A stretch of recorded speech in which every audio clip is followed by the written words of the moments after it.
Hey, good day, everybody. Welcome back to our Genesis class, live from Jerusalem with Rabbi Chaim Goldberg of the Noahide World Center. Always a great class. I look forward to hearing what he's got to share today. Last week's class was rather interesting, so let's just jump right in and say hello to the Rabbi. Shalom, Rabbi. Are you there? I got Chantel up on the screen.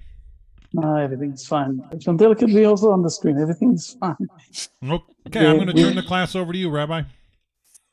Good evening, everybody. Good evening from Jerusalem. Hope everything is fine. We are, is that long time no see. Now I understand what I got haircut today. No, I'm looking nice. A long time no see. Sorry. Good evening, everybody. Thank you, everybody. I'm really happy. I'm starting my community from Brit Olam here in Dominican Republic, hopefully today and tomorrow. Applause. Great. Very happy. Excellent. Thank you very much. It's amazing. What is the name of this lesson, Dan? What is the name of the lesson usually that we use? Dan? Genesis, right? Now, so it's a long time that we didn't spoke about Genesis. Earlier today, I had a discussion with two important guys here that we know.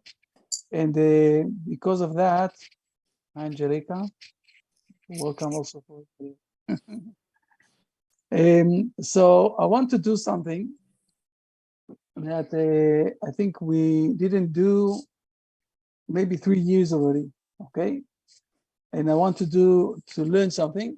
Maybe from time to time we jump there, we mention something, but I want to be a bit more, tonight, to have a profound, I will say, again, an opening of the lessons of Genesis. It's because we had a very nice discussion earlier today, and it popped to my head that maybe we need to do from time to time to go into, how do you call it in England? Touch base, right? We need to go back to the touch base, to the beginning, to the opening, and to learn the foundations. So for that, we're going to discuss for a moment the first verse of Genesis. Now, you're going to be surprised because we're going to have at least 6 notes from this verse. But first, we need to understand how much we don't understand, okay? How much we really don't understand. So let's go step by step. Let's read for a moment the first verse, and then we will go inside, and we will see how much it is. It's something else, but we need to know that. So please, Dan, read the first verse of Genesis. In the beginning of God's creation of the heavens and the earth. Okay. So I'm claiming, and I'm going to prove that except for one word that maybe we understand, maybe, we don't understand anything from this verse, okay? So first of all, unfortunately, you don't know Hebrew well, all of you, but I will start. I'll start with something that will be very clear. We have only 6 words here, okay? Not in English, in Hebrew.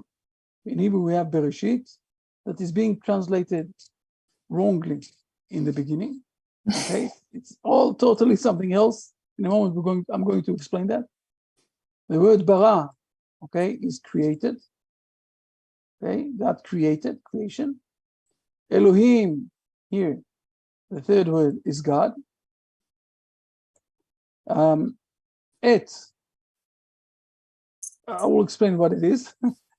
Okay, but more or less, it's similar a bit to the word the, okay? The is more or less like the word et.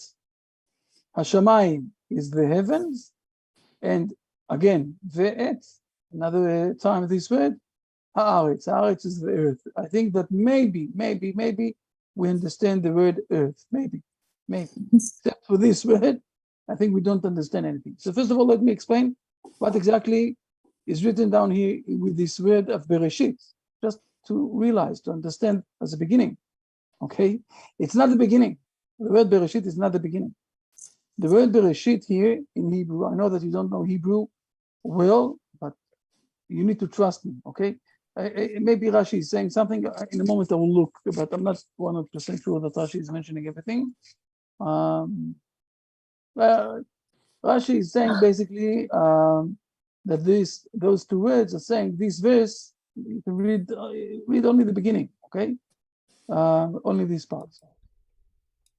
Okay, this verse calls for a midrashic interpretation because, according to its simple interpretation, the vowelization of the word bara creation. bara should be different, as Rashi explains further. It Okay, teaches. so no, enough. So first of all, we see that already Rashi is the beginning. Okay, I'm not. This is some sort of introduction. Maybe we'll manage to come to this point. But when Rashi is starting to explain the first words of the Bible, he's saying we need the midrashim. We can't understand this. Now let me explain this for a moment. This is two words. Okay, the first letter here, I said it more than once. The letters in the Hebrew Bible have also a full meaning of a word. This letter B, the B letter, okay, is basically representing the word because, the reason of, okay? And the word Reshit is not beginning. It's not beginning. The word Reshit is the firstborn, the most important. And what this simple word is saying in two words is because of the most important thing, God created the heaven and the earth. Again, I will say this again. Because, this is the first letter here, okay? Because of Reshit, the most important thing, the firstborn, the first thing, God created heaven and earth. So we need to understand what is this first thing that is so important. Okay? Then, so this word is not really understandable. You with me until now? We don't know exactly what exactly is the first important thing that because of that, God decided to create everything. We need a midrash. We need to understand what we got already from our sages, what we got from the people that is speaking from, we call this prophet, that is speaking with God. Something here is unclear. Let's go to the second word. So the first word is unclear. Let's go to the second word. The second word is speaking about creation. I think bara is creation. I think we said it more than once. We have no experience of a creation in this world. We have one of the most three fundamental, I will say, basic reasons, basic logic that we have is that everything can duplicate himself, can create something else similar to himself. But we don't know about something that is creating something else.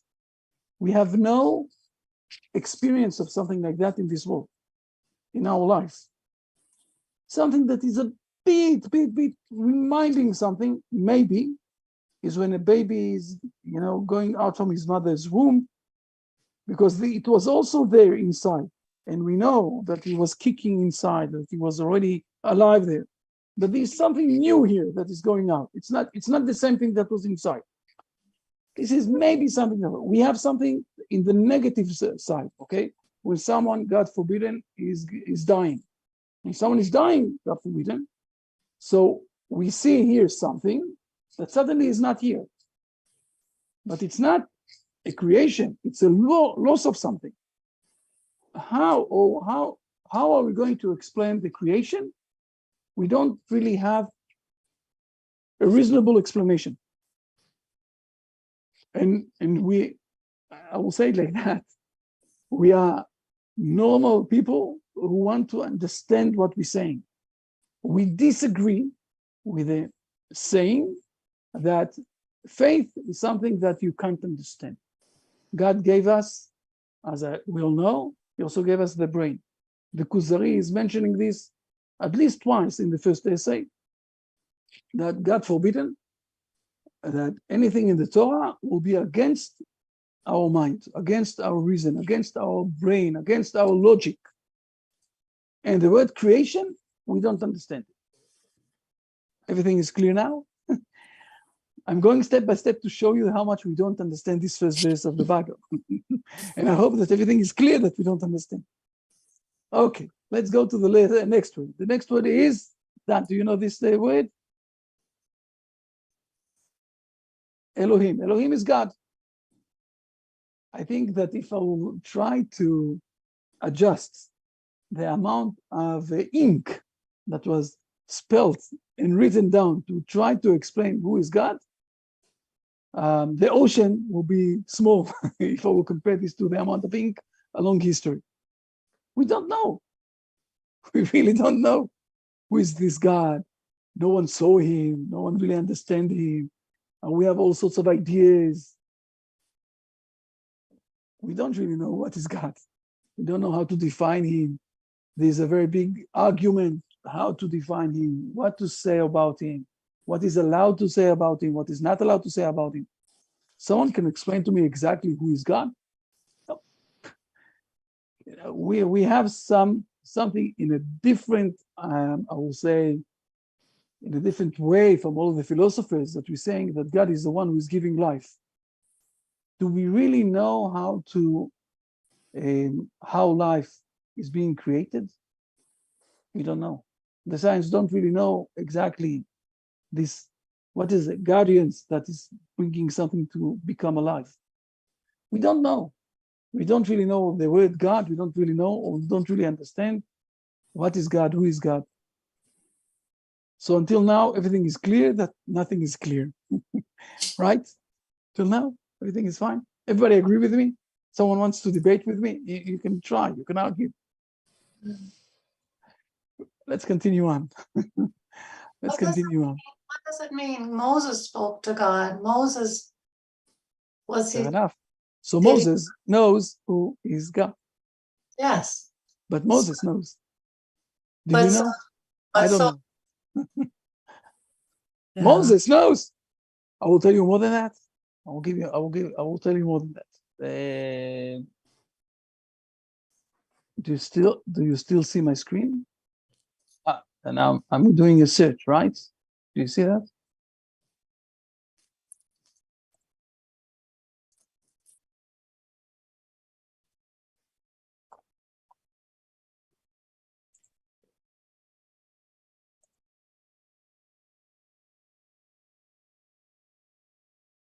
This is a verse that I think that we said more than once, but please read verse. Say we in Genesis chapter 20, verse 7. Please read verse 7. Genesis 20, verse 7. And now return the man's wife, because he is a prophet, and he will pray for you, and you will live. But if you do not return her, know that you will surely die, you and all that is yours. We see here that the prophet knows how to pray to God, and it's very logic. The prophet that God is speaking with him can speak back with God, but only the prophet who knows God. Okay? Abraham that spoke with God, God that spoke with Abraham can speak with him. So maybe Abraham have some sort of an idea who is speaking with him, so he can speak back. Moses is the same.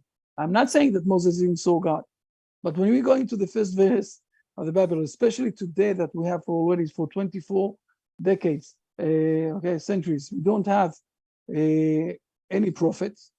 So we don't really know about this God. You want to know an idea about this? I will give you an idea. I'm sure that you know all these places that they're meeting,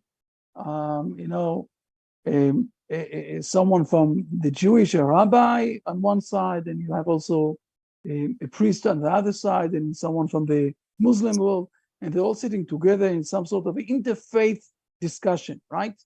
And they are all eating vegetables. And they're saying, look, we don't want to eat meat because we don't know exactly, the Jewish won't eat with us, and the Arab won't eat with us. So we're all speaking about God that we don't understand what it is. So we are very nice one to each other, and nothing is going out from there. Because nobody really knows what is God today, or who is God today. I have answers, but first of all, we need to understand how much this verse is difficult for us and then we will try to explain what is happening here. Okay, but first of all, we need to realize how much this verse is not simple and clear. Everybody is reading it and saying, come on, who doesn't know the first verse of the Bible? No, we don't know. We really don't know. Okay, now, again, we've learned it, remind me, I think 4 years ago. We spoke about those things. So it's a time to touch base, to go back to the fundamental issues of this, of the Bible, okay?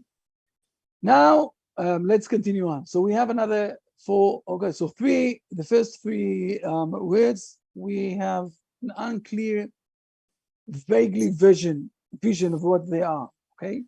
Now we have this word, the word et, as I said, it's only some sort of a coming with, okay? Like the word the heavens, okay? We're not using this word for discussions one with each other. We're using it for putting some sort of it's called in Hebrew tafel, something that is it's not important words that we're adding to the heavens. Now you will tell me, okay, but we all know what is heaven, right? So let me ask you, what is heaven? Okay, look good in verse number 8. Please read verse number 8. Number 8, and God called the expanse heaven, and it was evening, and it was morning, a second day. What is the expanse? What we call today heaven, right? The expanse is what we call today heaven. So God is using a word of something that we don't know what it is, and he's saying, look, the expanse is the similar thing. Okay, so we know the expanse. We don't know heaven. You with me? It's very, very simple what I'm saying. The words that I'm using are very simple. So if something is unclear, please tell me. I'm saying something is very simple. If I will ask you today what is heaven, you will tell me the expanse, the stars, what we see up there, very nice. But God called this heaven. So the heaven is something else. And God's saying, this is also, you can call this heaven. But this is not the heaven that God is speaking in verse number 1. I'm right? You never thought about this, right? I see Lisette is nodding her head. Suddenly. I think that the things that I'm speaking here are very clear. Now, if you will continue one step ahead, again, we're having a word that is not important word. I don't know exactly what it's saying or why we're putting it here, okay? And then we're coming to a word that maybe we can understand, the earth. What is the earth? What we're standing on, okay? The earth that we see around us. By the way, Dan, please read it here. Verse 2 says, now the earth was astonishingly empty, and darkness was on the face of the deep, and the Spirit of God was hovering over the face of the water. We call this chaos, right? There's the name of this verse. I will ask how to explain this verse in one word: chaos, darkness, empty, darkness. How do you say that? The face, the Spirit was hovering over the face of the water. Everything there is unclear. So the first thing that we need to do is to put the light. We will start to see what's happening and to start to order everything into the place. And this is what's happening. Okay, God is saying, let's do a light. Fair enough. But also this earth that we're speaking about is something that is with a lot of chaos. Not like the order that we know today. Today it's a bit with order. Of course, if you will go to the jungle, you will see that the order there is very clear, but it's very unpleasant. Okay, we don't want to stay in the jungle at night with all of the lions and whatever it is there. We know that it's a bit hard, but today we have much more order of the earth after 6 days that God created everything, reorganized everything. But if I will summarize till now, the first point that I wanted to mention, that when we are trying to understand the beginning of the Bible, we are facing a very hard situation that we don't really understand the wordings, the words of the beginning of the Bible. Is everything is clear till now?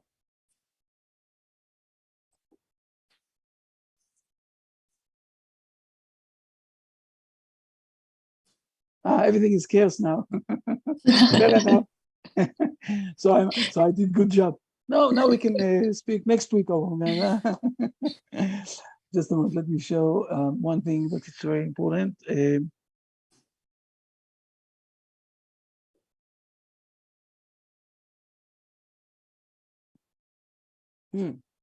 Oh, it's looking.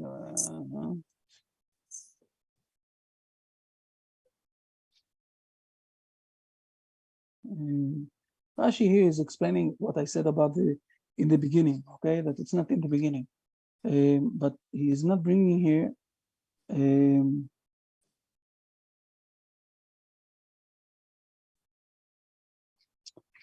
not bringing all the Rashi. Oh, okay. I will show something here, but Rashi is bringing only part of the things. Okay, he's not bringing everything. I said that this word Bereshit, it's not in the beginning. This is not the right translation. It says something else. It says because the first letter here, the bet, okay, because of the first important born thing, God created everything. Yes, remember that? So let's see in a moment. Rashi is bringing two, I will say, first important things. Okay.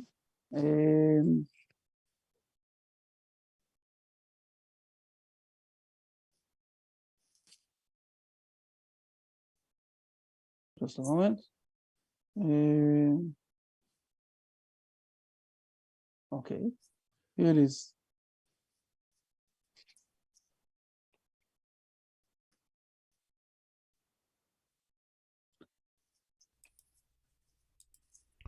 Yeah, God created the world for the sake of the Torah, which is called in Proverbs 8:22, in the beginning of his way, and for the sake of Israel, who are called in Jeremiah 2:3, the first of his grain.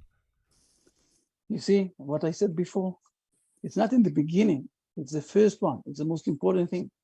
Rashi is giving us two. There are seven. Okay?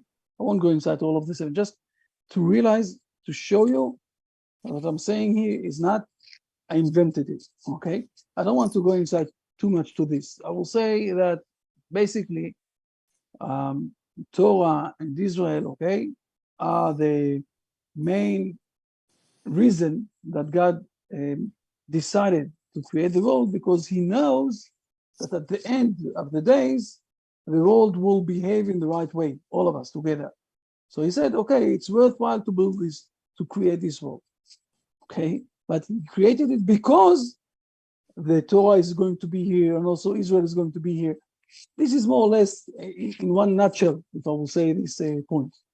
But first of all, we need to realize that this first verse, as you said before, very nice, it's some sort of a chaos. The first verse, we don't really understand all of the words of the first verse, and it's okay. It's okay. Now, let's go inside for a few main points to start to realize everything. So, I started, let's show me this again, just a moment. Hey, James, hi, good to see you. I didn't saw you before, sorry. So, again, if I'm going here, I will mention this a bit, I will explain this a bit more. When our sages are saying, when they're reading this first verse, and they're not reading it in the beginning, as I said, they're reading it something else, because of the beginning, or because of the most important things, not of the beginning, because of the most important thing, God decided to create the heaven and earth. So they're saying it's because of the Torah that is going to guide this world. It will take maybe thousands of years, but it will happen. Because of the Hebrew nation that at the end are going to guide this world in the right way, the Torah way. So God decided that it's worthwhile. By the way, this verse is starting. This letter is the second letter that we have. It's the B letter, okay? it's the same letter, by the way. B, bet, it's the same letter. Okay. The A letter is the same letter. Aleph. Aleph is also A. Okay. Same pronouncement. Okay. We're using the same throat for this one, and we're using the same lymph for the second one. Okay. B is the lymph, and A is the from the throat. Okay. A, Aleph. B, bet. It's the same thing. Okay. The word is starting from the second letter. So we're lacking something we are missing. There's something that we didn't start with. We lost it. It starts from the second letter. Okay. Where do we start from the first letter? The Torah itself. Let's jump for a moment. I will show you. You all know that, but you never looked at this in this way. Okay. Where God is exposing himself in front of all of the world and saying, I'm here, this is me, and everything else. In the Ten Commandments, right? Not Genesis, Exodus chapter 20. There it is. Excellent. The Ten Commandments is starting with the wordings. Please read the first verse. Done. I am the Lord your God who took you out of the land of Egypt, out of the house of bondage. Fair enough. So it starts with what letter? Again, A. Anochi. The Torah, when God is exposing himself, it starts from the beginning. But the world, when God is hiding himself in behind the laws of nature, God is hiding himself. Today we're looking around, we don't see God. We see the laws of nature. Okay? I'm saying this from time to time. If someone, God forbid, is jumping from the Empire State Building, he can say how many times that he wants to the law of gravity, that he is regretting it, but he will still fall down. It won't stop, right? The laws of nature are hiding God.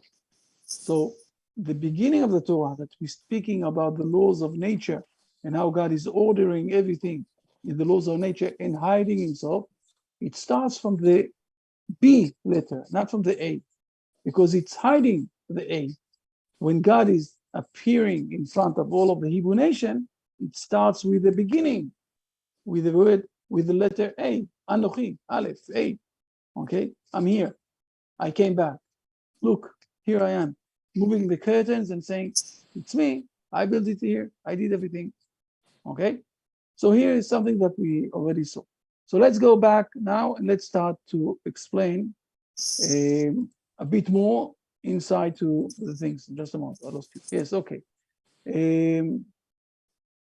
If I'm going to the thing, so we saw already that we don't understand the first word. We started to realize what is the first word.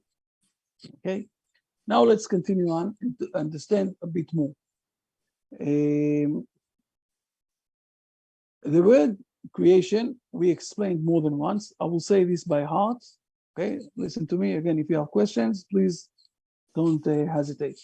The word creation in Hebrew is coming from the word bara, is coming from the word that I'm very healthy. Okay, the word bara is healthy. Healthy. Who is healthy? The one who have a lot of space. I'll call it like that. He is healthy. Okay. Now we explained this more than once. God is not creating the world from nothing, like people are thinking, that God creating the world from nothing. It's not working like that. Think about this in a different way, in the right way. This is how our sages are explaining to us. Before the creation of the world, what was here in this world? Nothing except of God, right? Until now, everything is clear. Chaos? No, not chaos, nothing. Only God. Only God. There was no world, there was nothing here, so only God. God was filling everything in this world, right? Okay. Now what God did, he stepped aside, I will say it like that. He moved, he regretted himself inside a bit and gave space to others. And then he created the others from him and gave them space to live. And this is the creation of God. And this is also where, in the Jewish tradition, when we're trying to teach the relation between man and his fellow man, we're starting with how not to harm your friend. We have a long chapter Okay, and a long, okay. So, not one chapter. just to reiterate, Rabbi, you're saying that first God made a place for something other than Hashem to exist And before you could say anything else other than Hashem exist, because we as individuals, we all see ourselves individually. I'm me, you're you, and we have that defining barrier between us and someone else, and it was not like that in the beginning, but Hashem made space for something that could be called other than him to be before it could be. exactly. Now, we're not speaking about space and things like that. We're speaking about the idea. The idea, okay? We're not speaking about space at all. We're speaking about the idea, the concept. The concept is that God is giving us the possibility of living here, even though when he is withdrawing himself backwards, when he's giving space. I'll give something similar. Exactly, yes. Let's, if I'll try to show something similar with this, let's speak about the sun that is rising up every morning, okay? And if you will go to the desert, you can't stay there for a few hours outside and say to the sun, I'm here, don't bother me. If you will stay like that, a few hours, what will happen to you? God forbidden. Exactly. You'll be a Kentucky, how do you say it? Kentucky chicken. This is what will come from you. Something like that. Okay? So the sun is very strong, and we need to hide a bit from the sun. Think about this for a moment. What will happen if God will appear in front of all of us? We won't be able to stay here. So God is hiding himself a bit inside. By the way, it's written down in the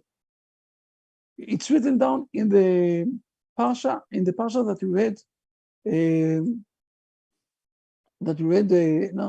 is just a moment. In the parsha that we read last week, okay? Yeah. It's written down. If you go to Deuteronomy, chapter 5,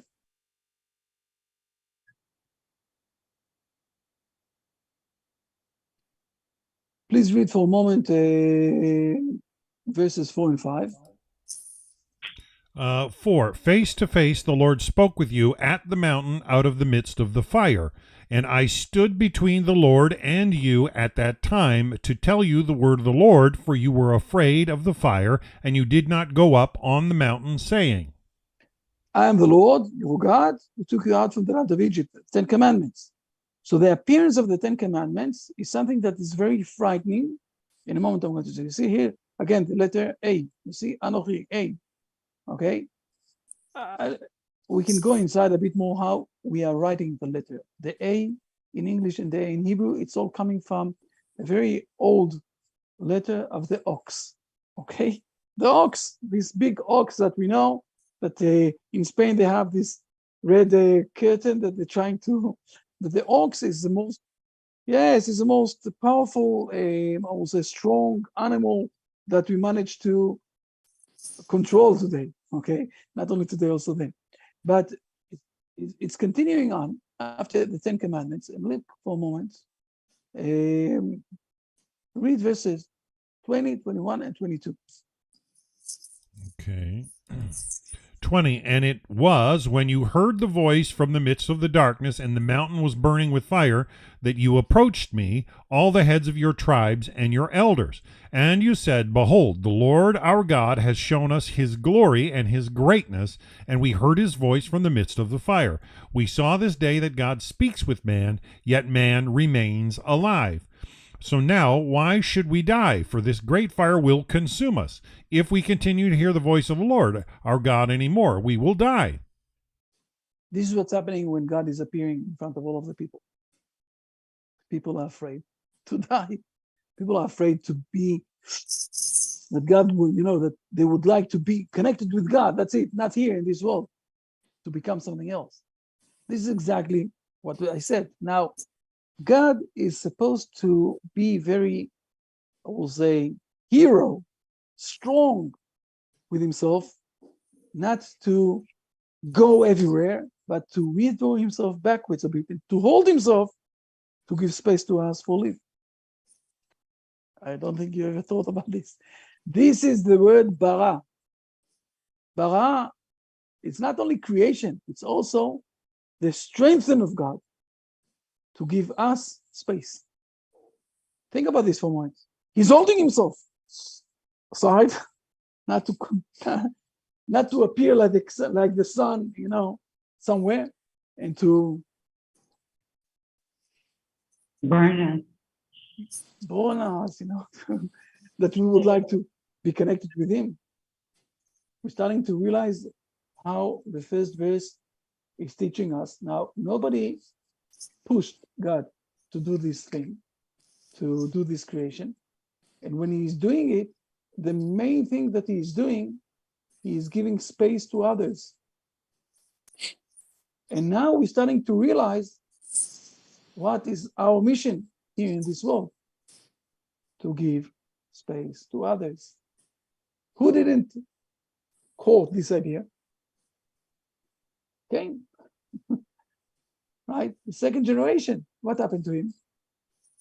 It's me. I'm here. Abel. Never mind. I will kill him. We spoke about this, Abel and Cain, more than once. Okay, Abel also had his mistakes there, and he didn't taught Cain to accept others.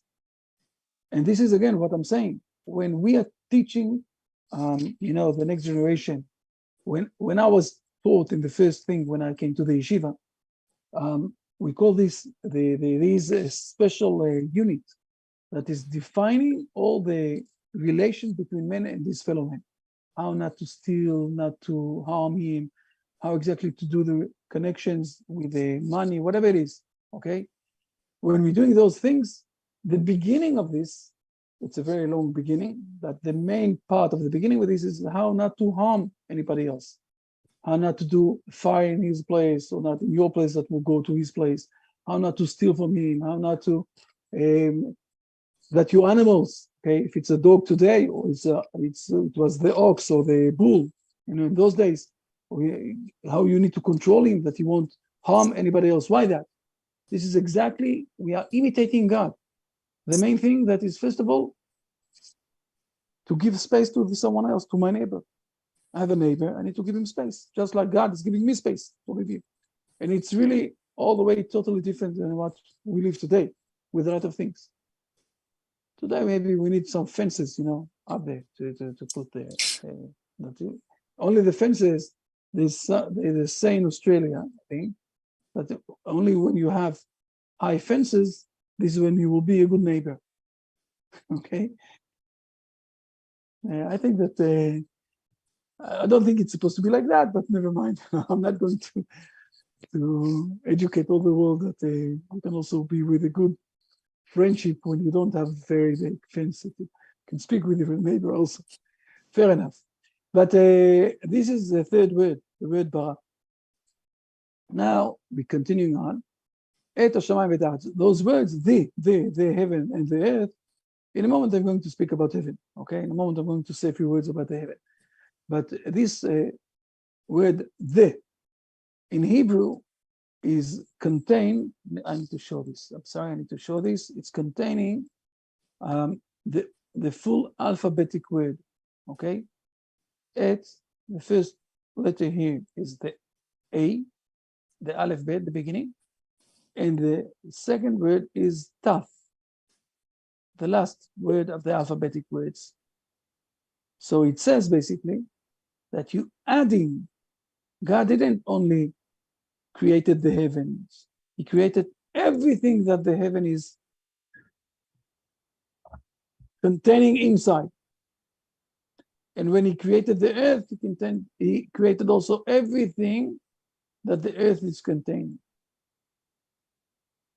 And from verse 2 onwards, he is just organizing everything back. He doesn't need to create anything. Everything is already created. This is basically what it says here. But we need to understand what exactly is those heavens. Especially that we know that in the second verse, the heavens are vanishing, right? Yeah, exactly. And Rashi is saying it, okay? Not only in potential, in reality, okay? Rashi is saying this.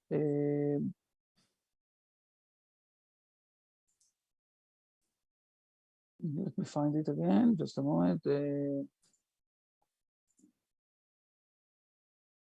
says this in the fourth day also, just a moment.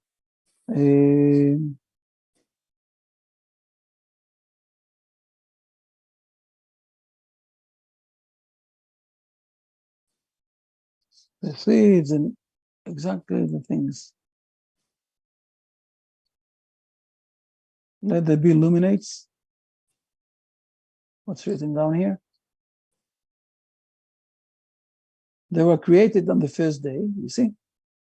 And on the fourth day, he commanded them to be suspended in the sky. You see that? It's written down, clear. I'm not inventing anything. Everything is clear already. Everything is written down. Yeah, I agree with that 100%. Scientifically, I mean, it definitely, when he said, let there be light, the luminaries already existed. The stars were up in the heavens, but when you get to day 4, I think if you follow it properly, they became to be visible rather than they were created. They were already not in created there. existence. Exactly. Yes, exactly. So the last word that I want to explain here is the word heavens. Okay. Now the word heaven is being in Hebrew. In Hebrew, you have in this word something very interesting. Those are two words. This letter, okay, Hashamayim, is speaking about the heaven. Okay, so here we have twice the heaven, and Hashamayim is the heaven. So we have the heaven. Okay, in Hebrew. Okay, but we won't go inside of this. The word Shamayim is containing two words. Okay, it's containing the word Maim. Maim is water. And it's also containing the word Esh. Esh is fire. Now, can we put fire and the water together, one next to each other in this world, here in the earth? We can't. Or that the water will shut down the fire, or that the fire will burn the water, right? Those are the two options. They can't live together here in this world. Now let's think for a moment. Fire and water are more, they're trying to, I will say, to represent something much more inside, okay? The fire, I will call this, it's like the din, okay? It's like the most hard decision that have no, I will say, when someone is putting his hand inside the fire will burn his hand.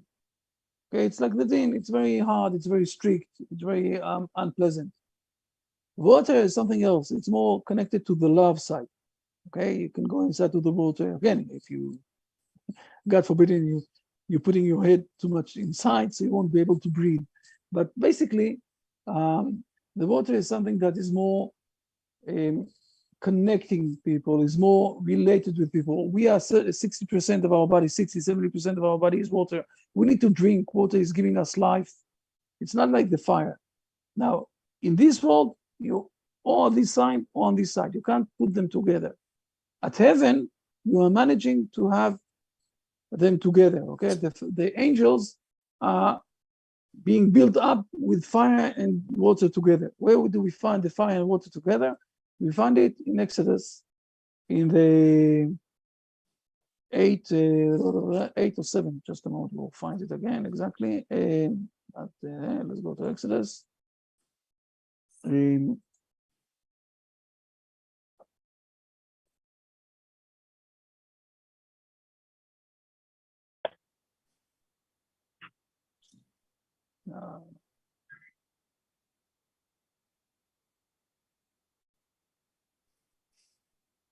Sorry, let's go another chapter. יכול לשבת פה.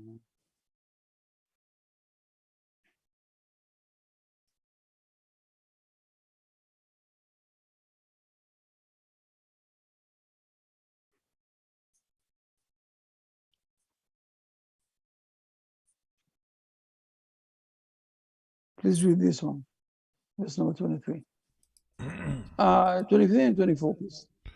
23. So Moses stretched forth his staff heavenward, and the Lord gave forth thunder and hail, and fire came down to earth, and the Lord rained down hail upon the land of Egypt. And there was hail and fire flaming within the hail, very heavy, the likes of which had never been throughout the entire land of Egypt since it had become a nation. So from heaven, it could come together here to this world, especially if it's a pledge against the Egyptians, where the fire and water are doing, I'll call it peace, one with each other. Okay, so let's jump back to understand what is the heavens. The heavens, it's also have another understanding this word, okay? So I said fire and water together, so the things that are might be contradicted one with each other can live together in the heaven. Heaven is also there. Do you know there is the Sesame Street, one of the most famous one of the Sesame Streets, where the bird is trying to teach, how do you call this, the other bird, never mind the names. He's trying to teach them what is there. So he's saying to him, there is not here. So he's going there and he's saying, but now I'm here, I'm not there. Okay, so what is there? There is something very far. Heaven is not there. It's all of us together saying there, okay? It's my there, it's your there, it's Rabbi Hershler. Hi, good to see you, good evening. Rabbi Hershler's there, Lizette there, everybody is there, okay? So when all of us together, we have all of us together some sort of a vision out there. This is the meaning of there. There is my vision. I want to come to this vision. The vision of all of us together is the heavens. What is the vision that can put us together? The next time that we're going to speak about the heaven is when God spoke with us from the heaven and gave us the 10 Commandments. So the 10 Commandments are the heavens, is the vision of the world. This is a vision where you can put together even contradicted things and to try to build here in this world, a world with people like the fire and the people like the water, okay? People that are more pleasant one with each other and people that are more angry one with each other, are more fighting one with each other, more fire one with each other. This is the main thing. And this is, we're starting to realize that the first verse of the Bible is not just, and Rabbi Hershler is here, so I'm going to give you also a few minutes to speak. So, and we didn't finish everything, but the main thing is to start to realize, if you're trying to read the Bible just to understand the wordings and things like that, and to say to yourself, but I know the stories, we spoke about this. Now, I'm coming back to something that we've learned a very long time ago, and now we're starting to realize this in a much more profound way. It's not only just to understand the wordings, and usually we don't understand the word. It's more than that. It's teaching us how to live in our life today, how to imitate God. What is the message that it's saying to us today? And I said it earlier today, and I will say this again. There are two ways how to look on a very nice competition between two, football teams. One is to look on is to go to the stadium and to see the game alive. And the second way is to see the replay of the game. If we are going to read the Bible as a replay, it's a dead words. It's nothing. We need to realize that the Bible is not a replay. The Bible is speaking with us. It's the words of God to us now in our days. And when we are reading the first verse and we're trying to say to ourselves, no, we understand everything. No, we misunderstanding everything. The words of God is for us today to realize how we are getting affected from this thing, how we are changing to become a better people, how we doing or are we using those words to give us ideas how to live in the right way here in this world, one with each other, with a spouse, with God, whatever it is, in the right way. This is how we need to learn the Bible. I'm giving Rabbi Eshlo to speak before. Yes, James, you have an opportunity to open your microphone. Let me ask this, excuse me, this question is a child, which I am. I'm still learning. We all have everything inside. Yes, please. Okay, so the question is, does God hide behind words? It sounds childish to me, but I want to ask it that way. Because if he would come to us 100% through words, it would be too much for us to handle. It would be too profound. Exactly, James. Yeah. Words, though, are how we understand everything, right?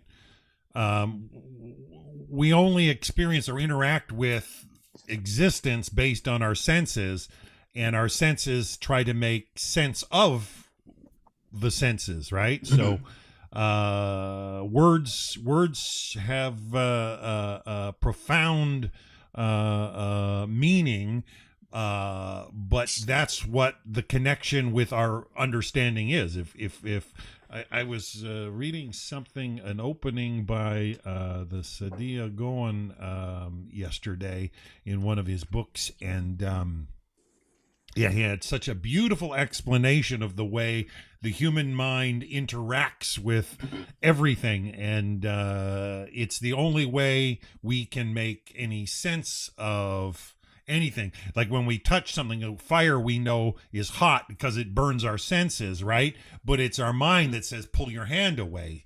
So interaction ultimately meets here, and I think what Rabbi Goldberg's trying to get at is, where is the line? Like when you think of the world to come, there's not going to be the same separation between people that we experience today, but there still will be, a defining point. The reality is Hashem is the only one that defines those boundaries. We don't define what's me and what's you. And you can argue it to death and say, this is me, that's you, and then go to war over it. And that's a problem. But a lot of the arguments and struggles that go on in this world are people arguing over place and space and things. And you don't have that in the world to come in the sense of the boundary lines that are understood. I think I had one rabbi share one time he was sharing about the border of a talit being representative of a defining boundary of who one is. And when you think about the concept of what defines you and what will define you in the world to come.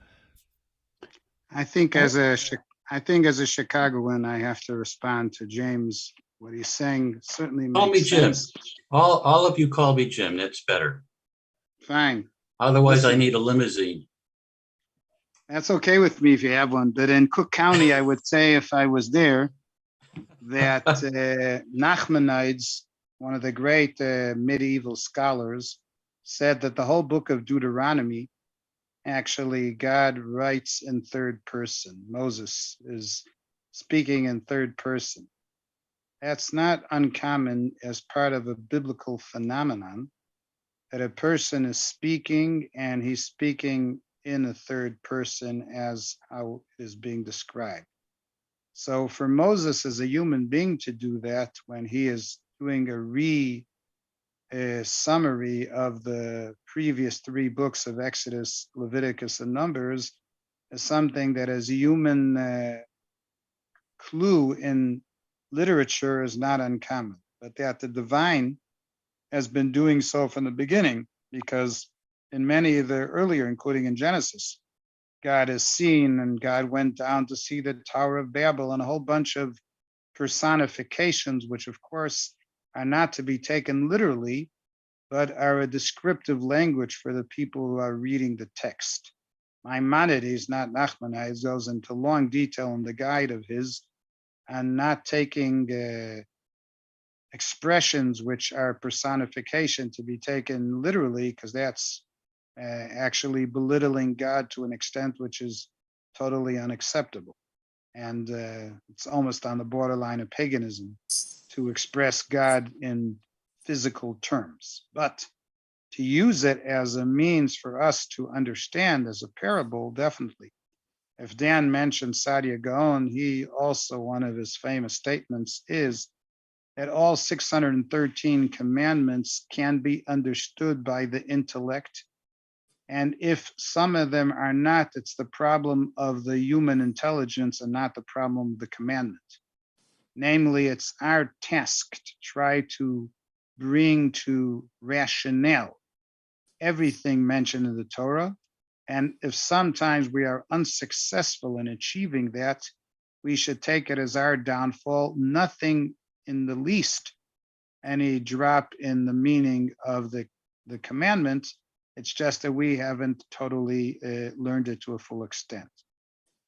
I'll give an example of where, in my opinion, Deuteronomy, which we're reading these days, is a reflection of much earlier parts of the Bible.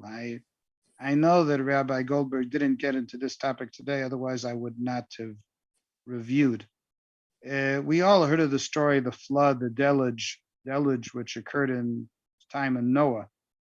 And only 8 people, according to the Bible, had survived the flood.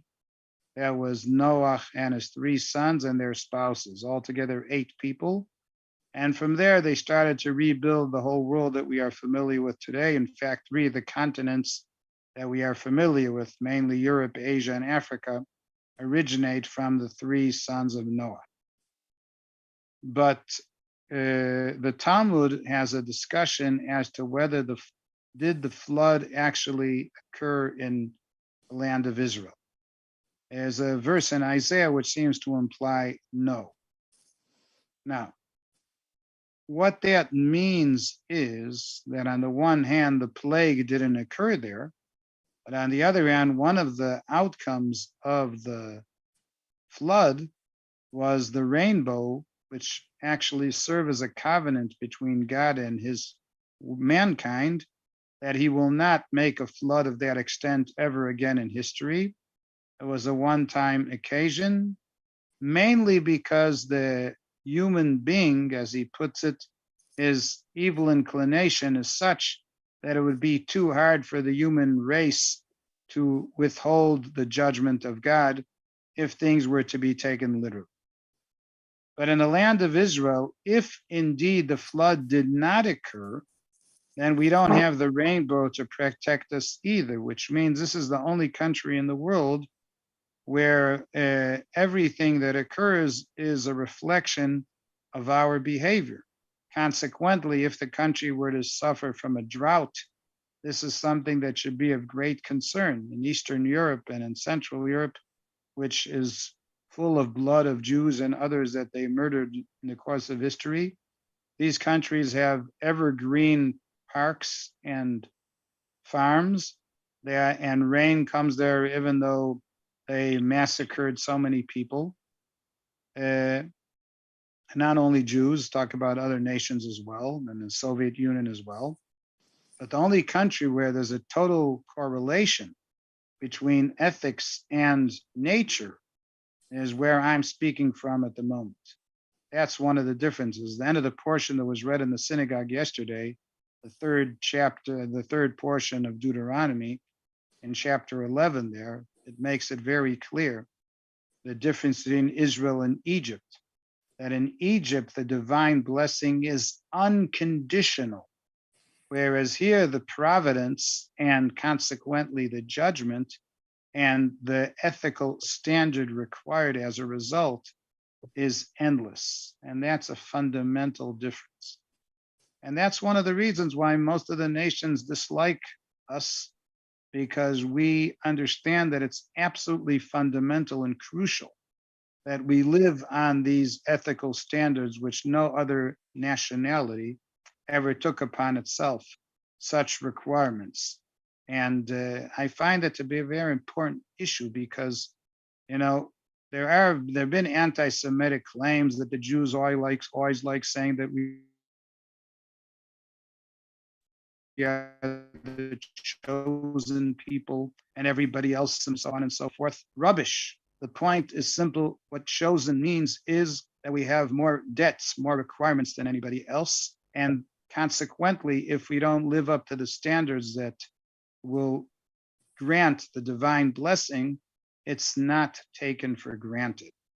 And that's something which is very clear. And Deuteronomy, by the way, is the first real book of the oral law. It's actually coming to explain what we have learned from before and to learn it more in depth and to see what the conditions are. And Moses, who had gone through the whole process, including being at the original revelation, but also the first teacher of the Jewish people and the world, for that matter, of the oral law, is trying to bring upon us to get to that understanding.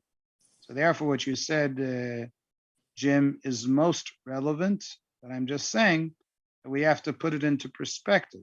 The fact that God may hide is what the very simplistic attitude would be. Rain is one of the closest places where God shows us affection and grants us something directly from heaven. It's like getting a nice welcome and a regards from God. But when the rain doesn't come, we are missing that regards. We are missing that providence. We are missing that opportunity of seeing the obvious blessing. And since this country, when it rains, it's a good indication. I always feel welcome when it happens. I don't want to take too much time, but I wanted to bring that point across. Rabbi Hirschler, I'm having a little discussion on YouTube. Perhaps you could weigh in. Robin asked a question. She said, when God created light in darkness, is this, in a sense, our freedom of choice? Definitely part of it. In many traditional sources, the light refers to righteous behavior and the darkness to quite the contrary. And that differentiation and dichotomy that God created already on the second day of creation is to show that indeed there's a lot of light that needs to chase away that darkness, which the world is full of. In fact, if you recall, in the very beginning of the Bible, the land was mayhem and darkness all over. So you can see what that means. Dark ages.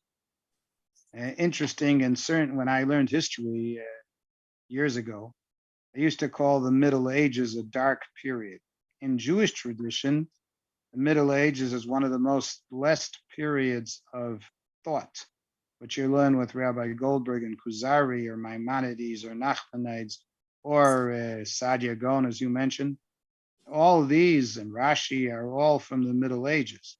It was a very prosperous time in Jewish thought, probably the most in any period comparatively. Well, thank you for that, Rabbi Hirschler. Always glad to have you with us. Let me add one more thing about the question of James. There is a very profound, I will say, learning, okay, about the definition of words. Now, You need to understand, James, and all of us, okay, that we have definitions to words, and each word have its own definition, and it might be different or similarity with other languages, whatever it is. But and there are people who are searching it. God is above all of this. He created all of it. Okay, so we speaking with words, one with each other. Okay? It's very unique for the human, races. But God, He invented all of those words. Okay, so He is above all of this. If I will try to take something similar, so it will be clear what I'm saying. If I will ask you about the light, if it's sour or sweet, the light here in this room, you see the light? I will ask you, it's sour or sweet? You will tell me that it's irrelevant because the light is not sour, the light is not sweet, the light is not any connection, doesn't have any connection exactly with the taste. It's connected with the eyes, right? On the same level, if you want to explain exactly how word is speaking with us, there is some sort of a, I will say, it says in the Bible, it says Biad Nevi'im Adameh. He's using some sort of an imagination. What exactly how exactly he's speaking with them? Unfortunately, I'm not a prophet, okay?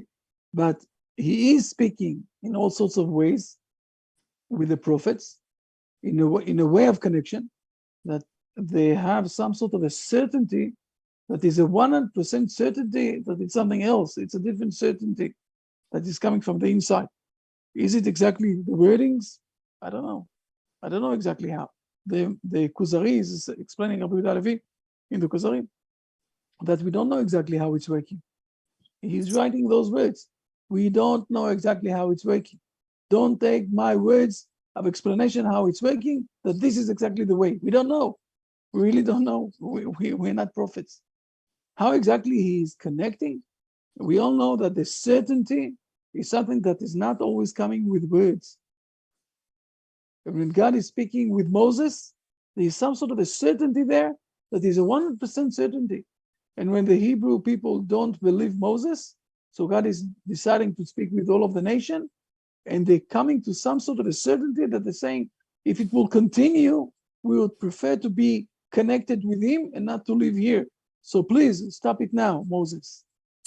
Ask God to stop it. We read those sentences, those verses a few minutes ago from Deuteronomy, chapter 5.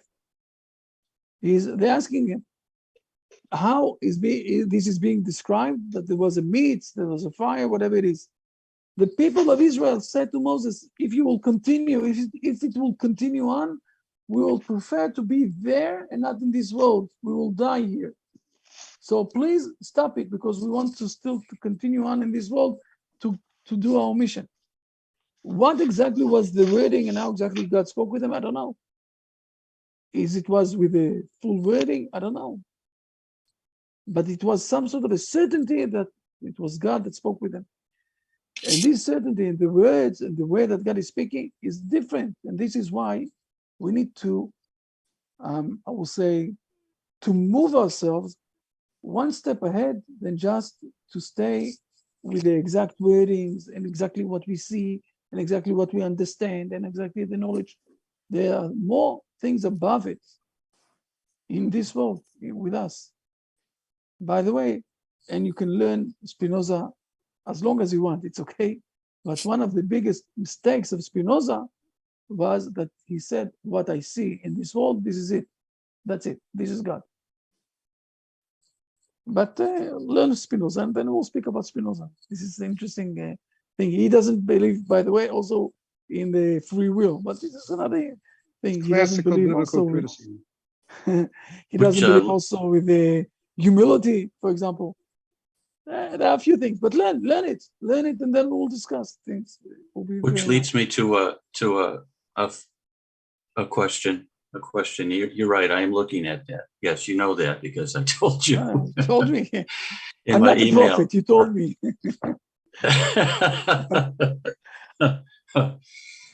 This is, I don't know if anybody else has this problem, but since I'm human, I would imagine others have too.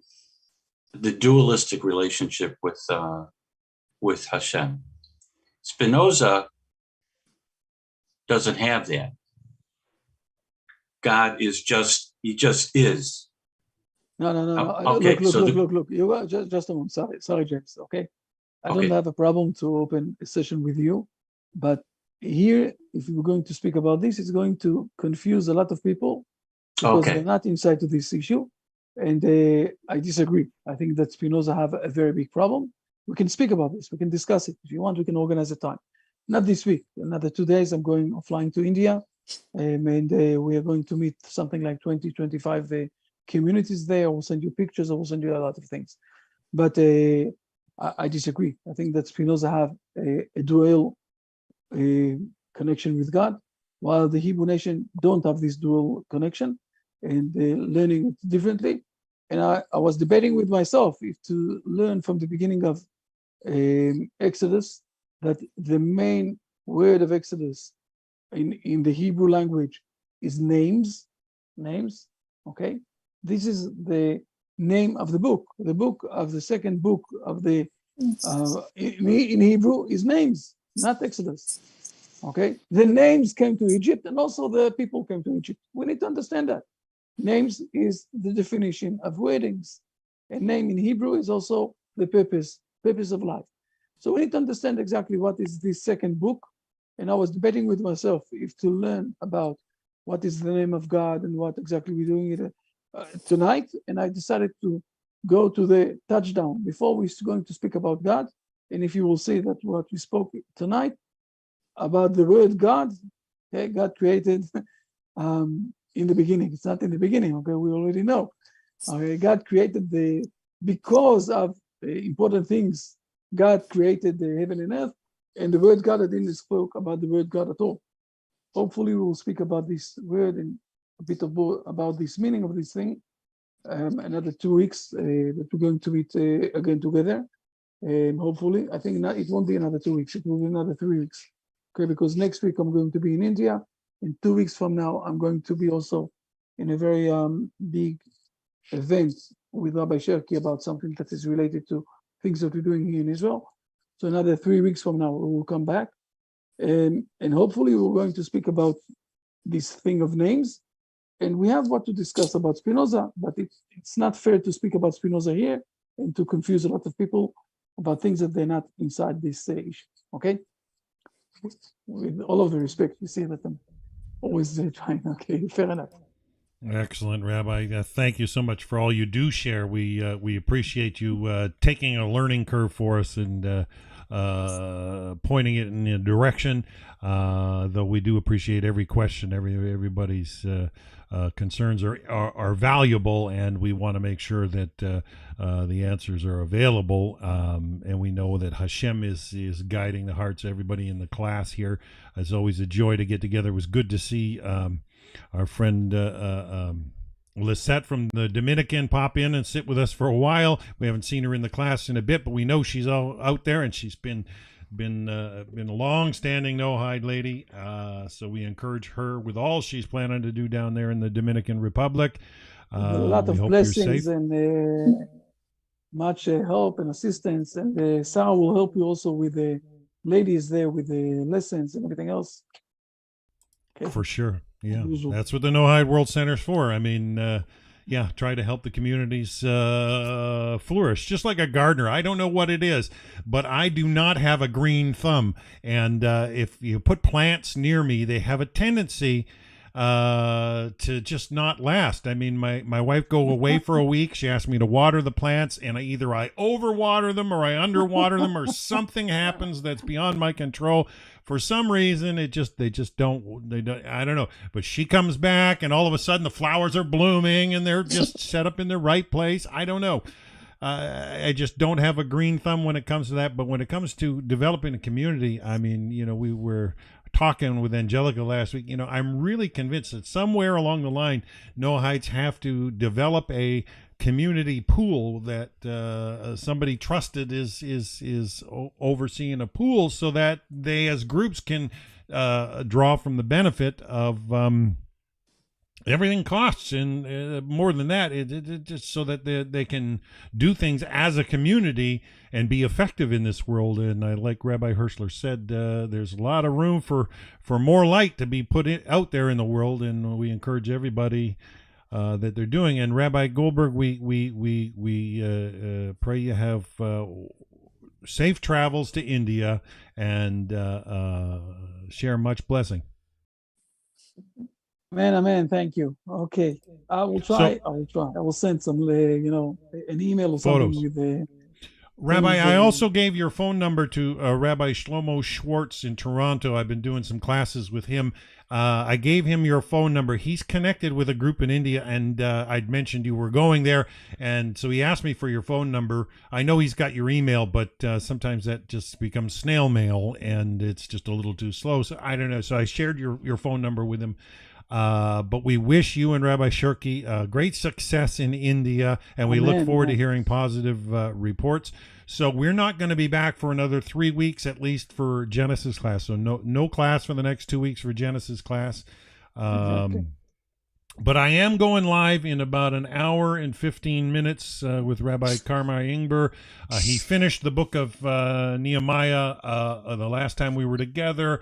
I'm not sure what he's going to do today, but I know that the friends down in Houston and the Nativ group, they all like the open questions. And Rabbi Ingber's always got unique material to add and great insights. And so that'll be live here on the social media channels here in about an hour and 15 minutes. So we're going to sign out for today, Rabbi? Yes, of course. Oh, if somebody else got a question? I just want to mention something. There Yes. are 6 ladies of us. Okay. Ariel, she's on there too. Anyways, we are going to try to see what we can do in Vancouver for a convention.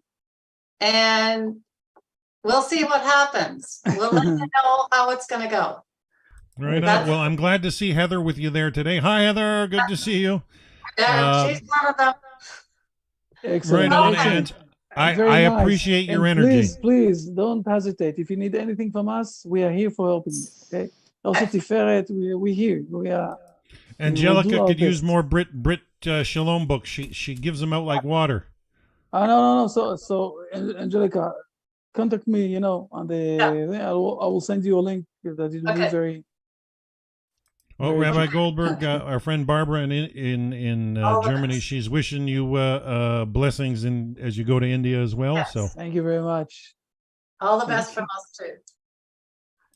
all right, Excellent. folks. So we're going to sign out for today from our Genesis class. We will not have class for the next 2 weeks because Rabbi Goldberg, Rabbi Shirky are doing a big trip to India to connect with a lot of communities there, and I look forward to hearing good reports from that. Big population there in India, and we know that they're hungry for Torah, so it's great to see, and we look forward to our next class. 3 weeks from today, we'll be back with our Genesis class, and we'll probably hear some more words about Hashem. I really enjoyed today's class. I think it was a good reboot. For sure. Always good to see Lisette, and we got our other friends Bart and Chantel and Angela and Mike over in the UK. Always good to be with you folks, and Jim as well. So 3 weeks from today we'll be back. Till then, have a wonderful day, everybody. Bye for now.